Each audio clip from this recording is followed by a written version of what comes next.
Here again from Cyprus Without Borders. Welcome back to the channel.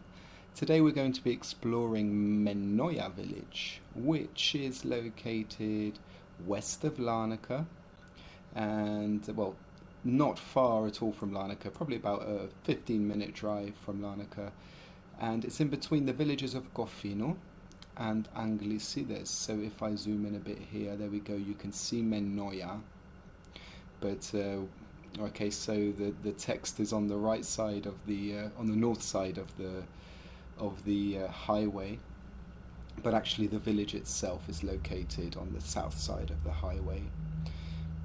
And it's a very small village, tiny little village. We're going to take a little drive through, a little walk around.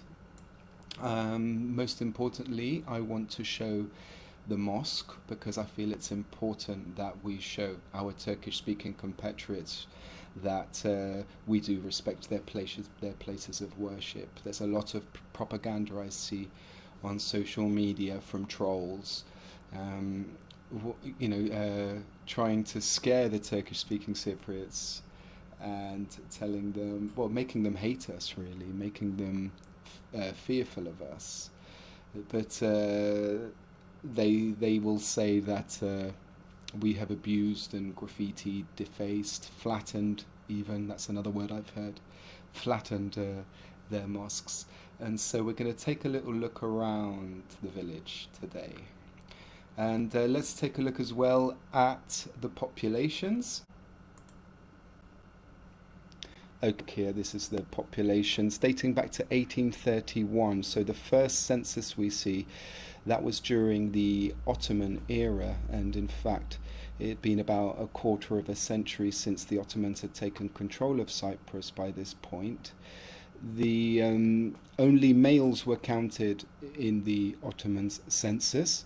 There were 35 Turkish-speaking Cypriots and only 7 Greek-speaking Cypriots, which is a very, very, well, it's very strange to imagine when you think that the village itself was, like all villages, a Christian village going back to the Byzantine era, as we can see by the presence of the Byzantine church there, which you're going to see in this video.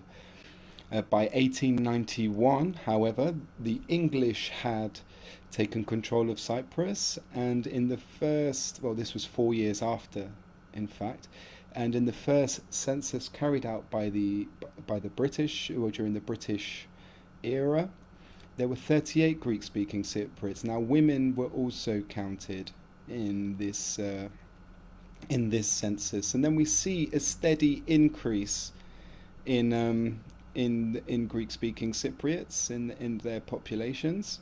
We do see a steady increase, but then after World War I, we see a slight drop in Greek-speaking Cypriots and actually quite a sudden jump in Turkish-speaking population.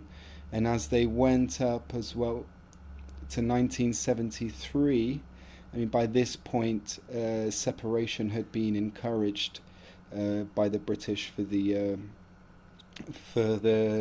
Turkish-speaking Cypriots to separate themselves and go and live in enclaves.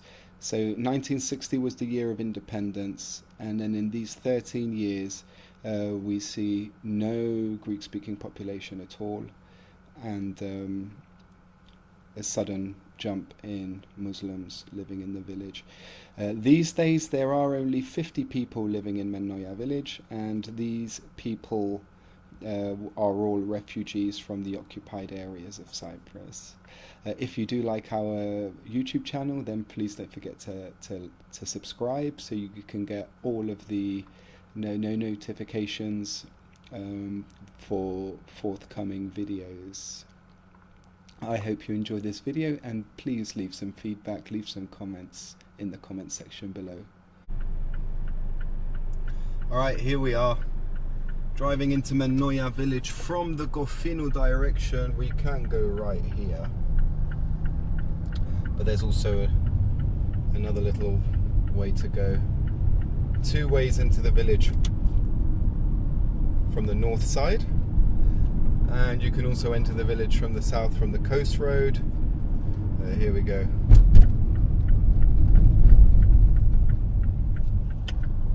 Menogeia village. A very interesting looking village, if I may say so. When you see it from a distance, it looks quaint. It's very small, a tiny little village, and I want to go and have a little look around. There's the mosque there. We're going to park the car and take a little tour of Menogeia village. So upon entering Menogeia village, the first thing you see, and you can actually see this building from the highway. So if you're coming from Larnaca and you are heading towards Gofino, in between the Anglicides and Gofino exit on the highway, you can see this mosque in the distance on your left hand side, just to give you an idea of exactly where we are.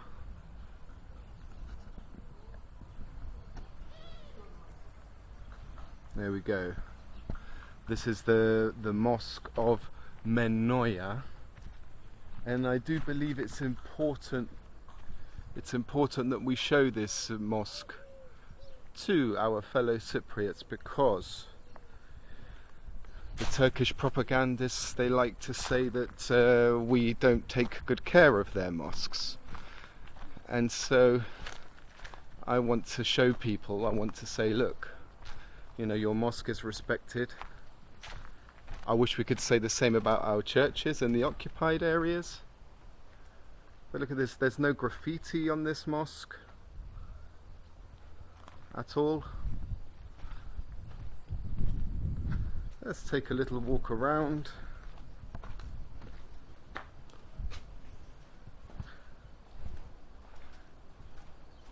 I don't think we'll be able to see inside.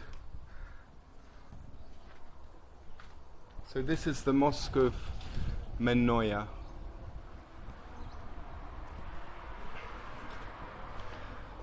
Oh look, you can even go in the minaret, it's open here.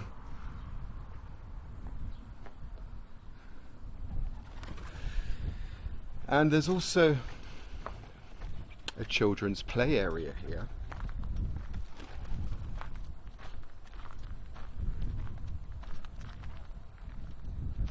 Looks like the wind has blown some of the kids, well, the slide has blown over.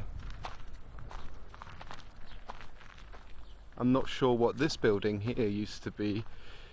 The village centre, perhaps the village hall. What it serves at now.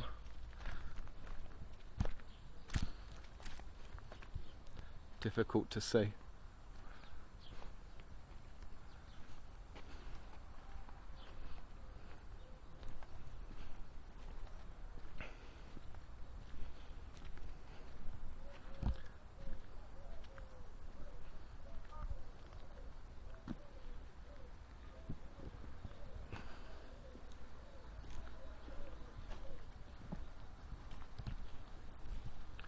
So there we go, the Mosque of Manoa, in excellent condition, pristine, moon and star still on the top of the minaret. Of course, the churches, the Christian churches in the occupied areas, you very rarely see a cross on the top. I believe there's a cross on the top of the Ayos church in Garpasia, where there are still Christians living there. So what I'm going to do is I'm going to walk out of here now,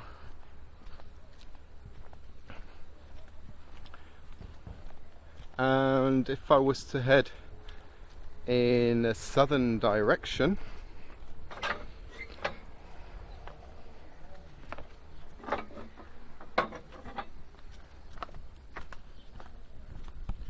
there's a Byzantine church over there, which we're going to head to now. So here we are.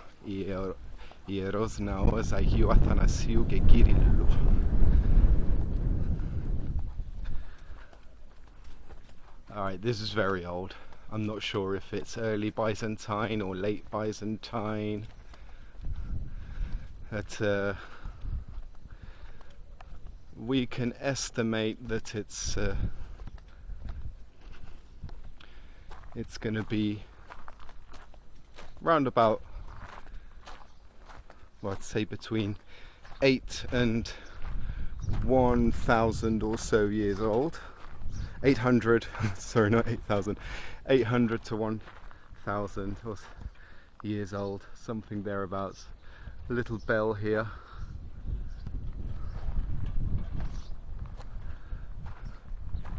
And it looks like the dome on top of the church has been restored.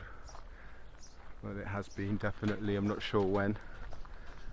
A very old church. And so, like all villages in Cyprus, this church was, of course, sorry, this village was, of course, a Christian village, and since the Ottoman conquest of the 16th century, the Christians were slowly driven out of this village. That mountain peak down there, on you can see Stavrovoni Monastery on the very top of that mountain peak. Let's have a look through. Not a lot you can see through here, I don't think.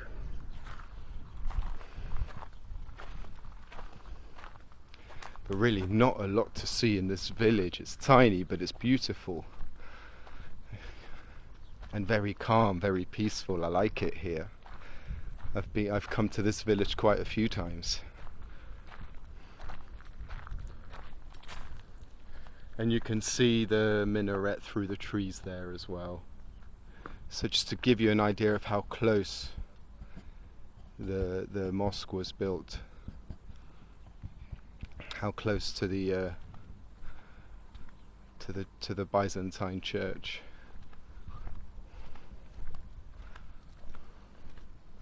There we go. Let's have one more look at it. Built on top of this little hill in the heart of Menogeia village, the Byzantine church of Agiou Athanasiou Gegirillo. There's a little Psaro Taverna here, almost Tagazo Psaras, I'm not sure. I mean, I've never been there. In fact, I think it's quite a new place. Could be interesting to try the food there.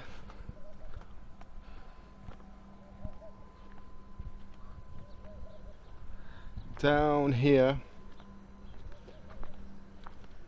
is the village neighborhood, which we're going to take a little drive down as well.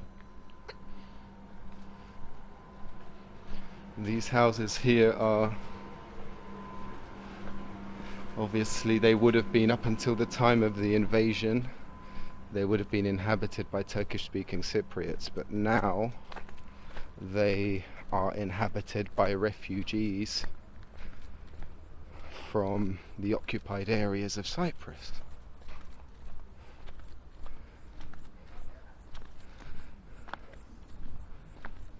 There we go, there's another one. The gentleman, I've spoken to this man in this village before, he's from Yalousa.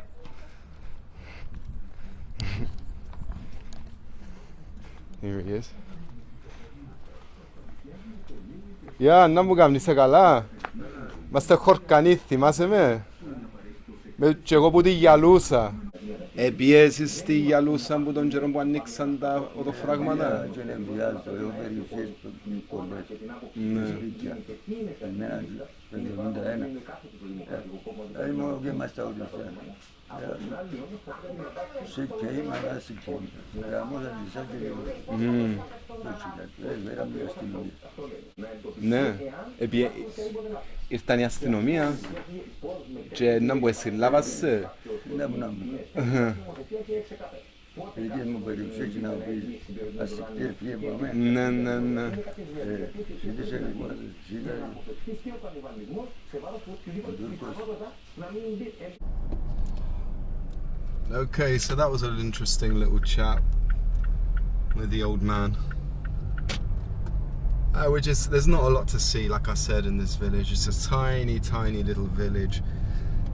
Tiny little village.